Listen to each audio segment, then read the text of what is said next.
Hello everyone, Charles Watts here, the Arsenal correspondent at Goal, joining you for another one of my videos. Little disclaimer, little note at the start of this one. This will be my last video for a while.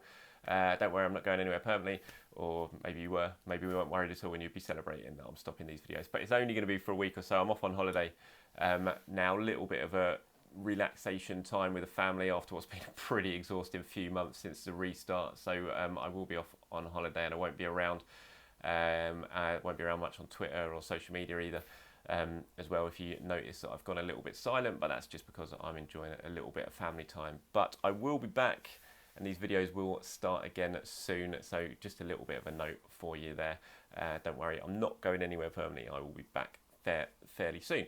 But I just wanted to join you just to talk about a story I have done today. It's gone up on goal.com. You can find it over there on the website, or you can head over to my Twitter at Charles_Watts, or other social media channels, also on Facebook, and you can see the story there. But it's just about the recruitment changes that we've seen at Arsenal over recent days. Obviously, they've got plenty of headlines. Francis Kagao, the head of recruitment, has gone. So have Peter Clark, Brian McDermott, two very senior figures within Arsenal's recruitment team, have gone, and this has all been kind of linked to Wednesday's statement that was released by Arsenal talking about the 55 proposed redundancies. Obviously, really sad times there at Arsenal. Today's Friday. A lot of that is going to be decided today at the club.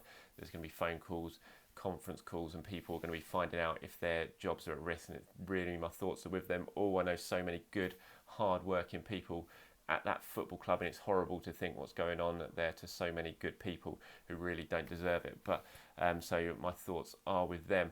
But obviously the headline, the things that have generated the most headlines really has been the sort of high-profile departures, like I spoke about there in the recruitment team, and there's kind of been a presumption that those have been part of these proposed 55 redundancies. But as far as I'm aware, that is not the case, and they're completely separate. Which is all included in the story that I've posted on goal.com today. And the changes have in fact been brought around by a review that has been taking place over the last couple of months by technical director Edus. Now, Edu's been at the club a while, and he's obviously getting his feet under the table now and trying to get things running the way he wants it, which is completely his prerogative as technical director. Now, he has undertaken this review over the last couple of months, and now these are the changes that are being implemented. He wants to put his own blueprint on the recruitment process at Arsenal going forward. And I'm told very much that these changes aren't just about saving money or anything like that, which has been sort of how people have construed things since with the whole redundancy stories. It's more about Arsenal wanting to make the recruitment team the most effective possible, and that it runs the way Edu wants it to run. So he's been the guy conducting this review, and he is the man who's brought around these changes, which is fair for me. It's fair enough. Obviously, I know for there's shock and bemusement with it at Arsenal at the changes, and that so many respected figures like Kagao, like McDermott, like Clark have been let go. Not just him, Ty Gooden as well.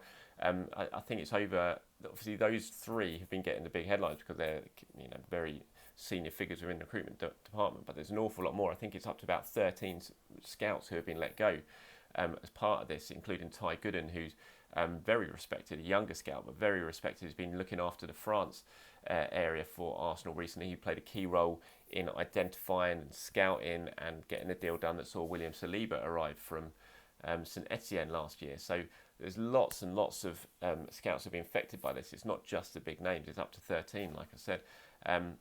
And there is a real shock about the fact that such respected figures have been let go. But I suppose you have to look at it from Eddie's point of view as well. He is technical director. This is what he's been brought in to do. He oversees all of these departments within the club, and he wants to implement his own blueprint on them. And that's what he's done. This isn't the first review he's carried out. He's also done it at academy level as well, and that review is completed, and an awful lot of people went out. He did this alongside Per Mertesacker earlier in the year. An awful lot of people went out there, including Steve Morrow, who had been sort of head of scouting for the academy for an awful long time. And again, there was so much surprise when that happened, when that move happened, but the changes have been made. Lee Heron, who was head of football operations at the academy, he was given a new role of head of talent ID for the academy, and he's brought in a whole new team as well now, and that team is now in place. And from what I understand, it's doing a very, very good job, and a lot of people are very impressed with the way Arsenal are working recruitment-wise at academy level now, following the big review that was done by Edu and Per Mertesacker. Now, Edu's now, that was done and dusted, and he's now moved on to the senior recruitment network, and he's now made these changes. What I want to see now is, and I don't know how they're going to be replaced, and that's the key thing. Obviously, he's made these big changes, an awful lot of people have gone, but you need to see them replaced. They were replaced in the academy, they were replaced by very good people by all accounts, and they're now doing a very good job. So that's what I want to see done at senior level now. I don't want to see these posts unfilled and Arsenal relying on friends or agents to do that, because you need eyes on the ground. Absolutely, so fierce the competition to get the best young talent from around the world now, and you need eyes on the ground. You can't beat a good old-fashioned scout who can go around, see everyone, watch them, make a real disciplined report on them, and then feed that back. You can't rely on agents to do that sort of thing. So that's what I want to see from Arsenal now, and see from Edu now. He's made these changes and got people out. You want to see them replaced by very good scouts as well. So that time will tell in terms of how they move forward with that. But I thought I'd just update you as best I can on that story. As I said, it's on my social media channels now. It's on goal.com, so please do head over there and take a read if you haven't seen it already. But before I go, just wanted to quickly run through the sort of state of play of where we are with Arsenal in terms of transfers and Aubameyang. We'll start with Aubameyang. Obviously, it's been a very key week for Arsenal. Mikel Arteta said in his post-match interviews after the FA Cup final win last weekend that he hoped something might come out this week about Auba. Talks have been ongoing. There are positive signs emerging on that. Arsenal is still very tight-lipped on it all at the moment, but you're kind of hopeful, given the noise that's around it, that something could be happening fairly soon with Pierre-Emerick Aubameyang. It needs to, one way or the other. And there are noises out there that it's close now, and there are agreements sort of verbally. Things like Matt Law at the Daily Telegraph has been reporting that verbal agreement has been made. Like I said, Arsenal very tight-lipped. People I've been speaking to about Arsenal about it at Arsenal at the moment, staying tight-lipped on it, not really giving too much away. But the noises are that things are moving forward with Aubameyang. In terms of where we are with transfers, not much moved on with Gabriel from what I brought you yesterday. Arsenal very much in a run-in for him. He's one of the defenders that they are interested in. As far as I'm aware, they haven't submitted a bid for Gabriel yet, and Lille haven't accepted any bids from Gabriel yet. Lots of other interested clubs from him, Manchester United, Everton, clubs in Italy as well. And Lille understandably holding out for the best fee possible before deciding what to do with Gabriel. But Arsenal very much in the running for him. One of the defenders they've also been interested in, Axel Disasi, he has completed his move to Monaco, so that one is off the table. There's still interest in Malang Sarr, who's a free agent. He hasn't picked his next club yet. He's holding out, seeing what's on offer this summer. But yeah, Gabriel, I think that's certainly one that Arsenal are hoping they can get done, but there's plenty of interest in him from elsewhere. Thomas Partey, not much to say about that. We're going to wait till the end of I can't see anything happening, as I said, until the Champions League is out of the way for Atletico Madrid. They will certainly not going to let Partey go before that. He's not going to leave before that. We know that Atletico won't accept anything but his release clause, which is about £45 million, €50 million. Sam Dean, one of my colleagues, he works at the Daily Telegraph, Arsenal guy at the Telegraph, fantastic reporter. Please do, if you haven't followed him yet, head over there and give him a follow on Twitter, because he's well worth it. He's reporting today that AC Milan are in for Lucas Torreira. And you kind of look at that, Torreira, Ainsley Maitland-Niles, another one who Arsenal are willing to let go.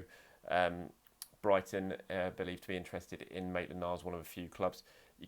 If Arsenal do move those two players on, yeah, that's going to be very helpful in terms of Thomas Partey, you'd have to think, because the sort of money you'd want for Partey to activate that release clause, which Atletico are adamant is the only way he's going to leave this summer, is if that release clause is activated. You kind of look at Torreira, what you think, £30 million, 25, £30 million for Torreira, 15, 20 million for Maitland-Niles. That's going to be very helpful in terms of Arsenal and getting something done for Thomas Partey, who is a key target in the central midfielder area for Mikel Arteta and Arsenal. Willian, I'm expecting that one to go through very quickly.